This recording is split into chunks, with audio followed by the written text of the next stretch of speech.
आज का विषय थोड़ा सा कह सकते हैं तकनीकी है, लेकिन बहुत दिलचस्प है।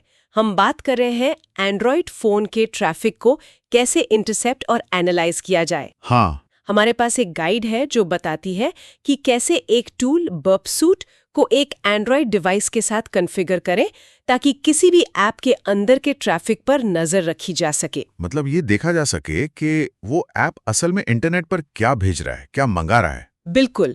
तो जो लोग ऐप सिक्योरिटी या बग हंटिंग में रुचि रखते हैं, उनके लिए ये जानना बहुत जरूरी है। चलिए इसमें गहराई से उतरते हैं। और ये सिर्फ हैकिंग के बारे में नहीं है। ये समझना हम सबके लिए जरूरी है कि हमारे फोन में जो ऐप्स हैं वो हमारे डेटा के साथ असल में कर क्या रहे हैं। ये सिक्योरिटी और प्राइवेसी दोनों से जुड़ा हुआ है। सही बात है।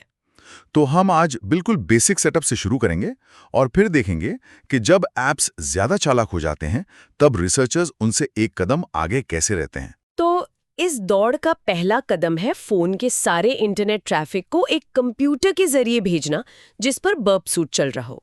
हाँ, गाइड के अनुसार सबसे पहली और बुनियादी शर्त यह है कि आपका फोन और कंप्यूटर दोनों एक ही वाईफाई नेटवर्क पर होने चाहिए। ये तो सीधा सा लगता है। हाँ, ये सुनने में बहुत बेसिक लगता है, लेकिन यही नींव है। मतलब आप इसे ऐसे समझिए कि फोन और कंप्यूटर को बात करने के लिए एक ही कमरे में होना जरूरी है।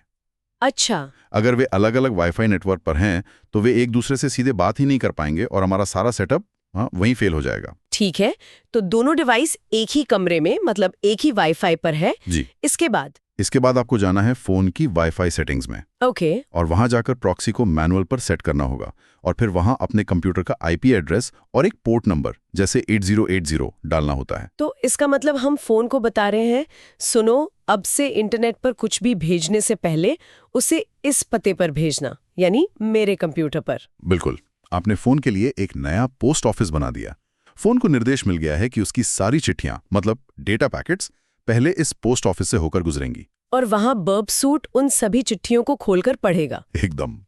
लेकिन यहीं पर पहली बड़ी समस्या आती है, भरोसा। भरोसा। हाँ, खासकर जब बात उन चिट्ठियों की हो जो पहले से सील बंद है, मतलब इनक्रिप्टेड ट्रैफिक। फोन किसी भी अनजान पोस्ट ऑफिस पर ऐसे ही भरोसा नहीं कर लेगा। हाँ, और यहीं पर CA सर्टिफिकेट का कॉन्सेप्ट आता है ना? अगर मैं सही समझ रही हूँ तो ये हमारे बनाए हुए पोस्ट ऑफिस को एक तरह का पहचान पत्र देने जैसा है। बिल्कुल सही एनालॉजी है। हम फोन को यकीन दिला रहे हैं कि इस कंप्यूटर पर भरोसा किया जा सकता है। तुम अपनी सीक्रेट बातें भी इससे शेयर कर सकते हो। एकदम सही। ये पहचान पत्र बर्पसूट खुद बनाता है। जब आप बर्पसूट चलाते हैं तो वो आपके लोकल नेटवर्क के लिए एक सर्टिफिकेट अथॉरिटी बन जाता है।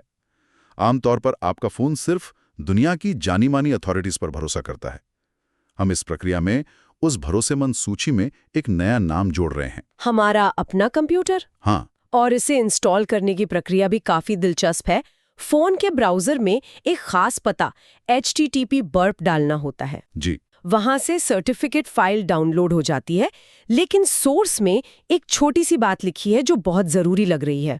डाउनलोड की गई फाइल का एक्सटेंशन .der होता है, जिसे बदलकर .cer करना पड़ता है। ये क्यों?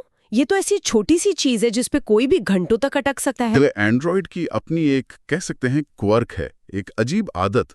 दोनों फाइल फॉर्मेट क्रिप्टोग्राफिक रूप से एक जैसे ही हैं, लेकिन एंड्रॉयड का जो सर्टिफिकेट इंस्टॉलर है वो .cer एक्सटेंशन को बेहतर पहचानता है। अच्छा। ये एक छोटा सा कदम है, लेकिन इसके बिना सिस्टम सर्टिफिकेट को पहचान नहीं पाएगा और आप आगे नहीं बढ़ पाएंगे। सिक्योरिटी में अक्सर ऐसी छोटी छोटी डिटेल्स ही सबसे ज्यादा मायने रखती हैं। सही बात है।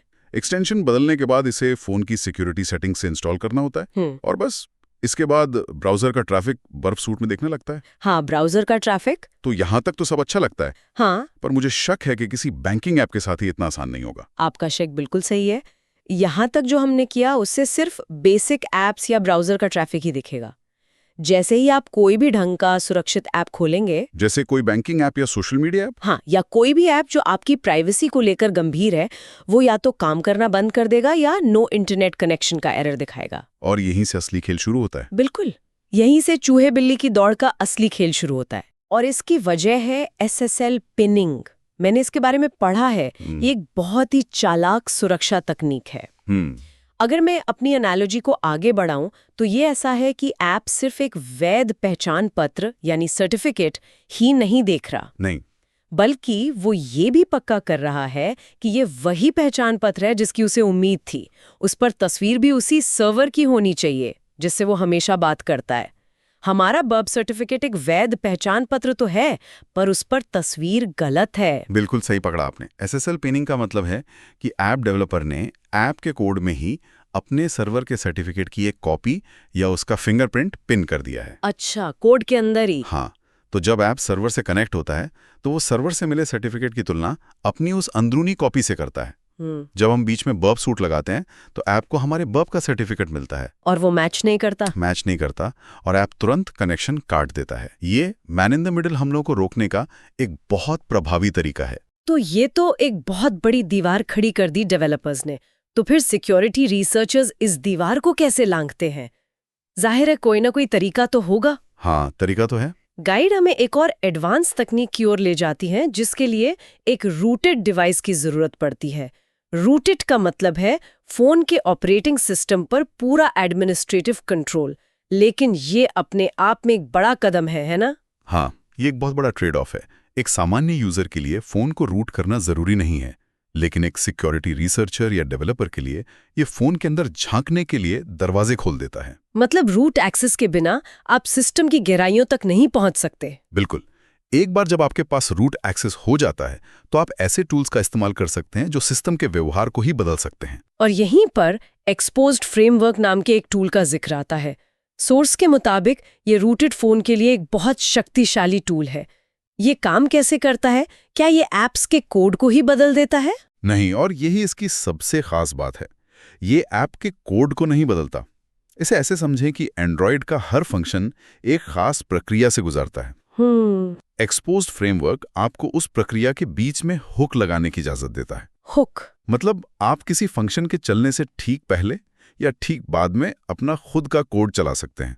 ये किसी चलती हुई मशीन के पुर्जों को बदले बिना उसके काम करने के तरीके को बदलने जैसा है। वाह, तो हम ऐप को छुए बिना उसके काम करने के तरीके को बदल रहे हैं। हाँ, गाइड में 2 खास मॉड्यूल का जिक्र है जिन्हें एक्सपोज्ड के जरिए इंस्टॉल करना होता है। SSL अनपिनिंग और ट्रस्ट मी ऑलरेडी। इनके नाम तो बड़े मजेदार हैं। ट्रस्ट मी ऑलरेडी तो ऐसा लगता है जैसे मॉड्यूल ऐप से कह रहा हो, अरे यार अब तो भरोसा कर ले मुझ पर। हाँ, सिक्योरिटी कम्युनिटी में ह्यूमर की कमी नहीं है और ये मॉड्यूल्स ठीक वही करते हैं जो इनके नाम से लगता है। अच्छा, ये SSL पिनिंग की जांच करने वाले सिस्टम फंक्शन पर एक हुक लगा देता है। जब ऐप सर्टिफिकेट को वेरीफाई करने की कोशिश करता है तो ये मॉड्यूल बीच में आकर उस जांच को बाईपास कर देता है और ऐप को सिग्नल भेजता है कि हाँ सब ठीक है, ये सर्टिफिकेट भरोसे के लायक है। बिल्कुल, भले ही वो बर्प का सर्टिफिकेट क्यों ना हो। ये असल में ऐप को प्रॉक्सी कनेक्शन स्वीकार करने के लिए धोखा देता है। गाइड में माइक्रोसॉफ्ट रिमोट डेस्कटॉप ऐप का एक उदाहरण भी दिया गया है। पहले वो ऐप काम नहीं करता, लेकिन एक्सपोज्ड फ्रेमवर्क में उसके लिए SSL अनपिनिंग चालू करने के बाद जब ऐप को दोबारा खोला जाता है तो उसका सारा ट्रैफिक बर्प सूट में दिखने लगता है। ये तो जादू जैसा लगता है। ये दिखाता है कि सिस्टम लेवल पर कंट्रोल होने से क्या कुछ किया जा सकता है। आप ऐप के अंदर की उन API कॉल्स को देख सकते हैं जो वो अपने सर्वर से कर रहा है, कौन सा डेटा भेज रहा है और कैसे भेज रहा है। एक रिसर्चर के लिए ये जानकारी सोने की खान जैसी है। बिल्कुल, लेकिन यहाँ पर भी एक लेकिन है। यह हर ऐप पर काम नहीं करता। चूहे बिल्ली की दौड़ अभी खत्म नहीं हुई है। मतलब कुछ ऐप्स इससे भी ज्यादा स्मार्ट होते हैं, जैसे इंस्टाग्राम, जो अपनी सिक्योरिटी को लेकर काफी गंभीर है। क्या वे ये पता लगा सकते हैं कि फोन रूटेड है या उस पर एक्सपोज जैसा कोई फ्रेमवर्क चल रहा है? बिल्कुल, यह इस दौड़ का अगला लेवल है। कई हाई सिक्योरिटी ऐप्स, खासकर बैंकिंग और पेमेंट ऐप्स में अतिरिक्त सुरक्षा परतें होती हैं। वे रूट डिटेक्शन या फ्रेमवर्क डिटेक्शन जैसी तकनीकों का इस्तेमाल करते हैं। तो अगर ऐप को पता चल जाता है कि फोन का माहौल सुरक्षित नहीं है, मतलब वो रूटेड है, तो वो शुरू होने से ही मना कर देता है। इस तरह वो एक्सपोज मॉड्यूल को अपना काम करने का मौका ही नहीं देता। दीवार और ऊंची हो गई है। तो अब क्या इंस्टाग्राम जैसे ऐप का ट्रैफिक देखना नामुमकिन है?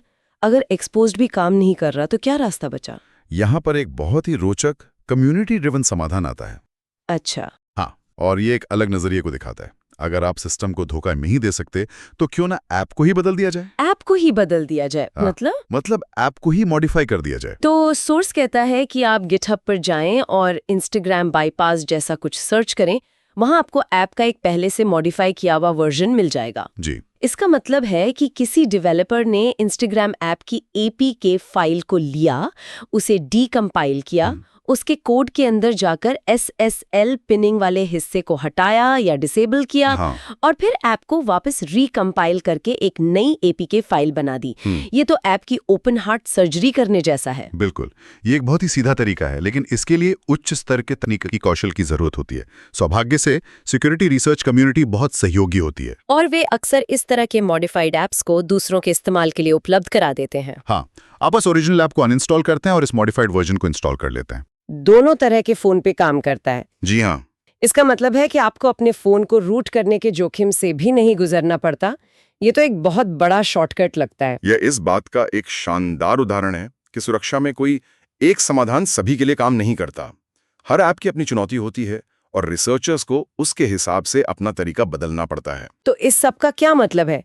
हमने एक साधारण प्रॉक्सी सेटअप से शुरुआत की, फिर SSL पिनिंग जैसी बड़ी दीवार को पार करने के लिए रूटिंग और एक्सपोज्ड फ्रेमवर्क जैसी एडवांस तकनीकों को समझा, और जब वो भी काम नहीं आया तो ऐप की सर्जरी करके मॉडिफाइड वर्जन का इस्तेमाल किया। जी हाँ। ये वाकई डेवलपर्स और रिसर्चर्स के बीच एक निरंतर चलने वाली लड़ाई है। हाँ, और ये एक सकारात्मक लड़ाई है।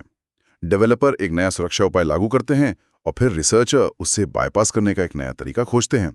फिर डेवलपर उस नए तरीके को रोकने के लिए और बेहतर सुरक्षा बनाते हैं। ये चक्र चलता रहता है। हाँ, और दोनों पक्ष एक दूसरे से सीखते हैं, जिससे कुल मिलाकर टेक्नोलॉजी और ज्यादा सुरक्षित होती है।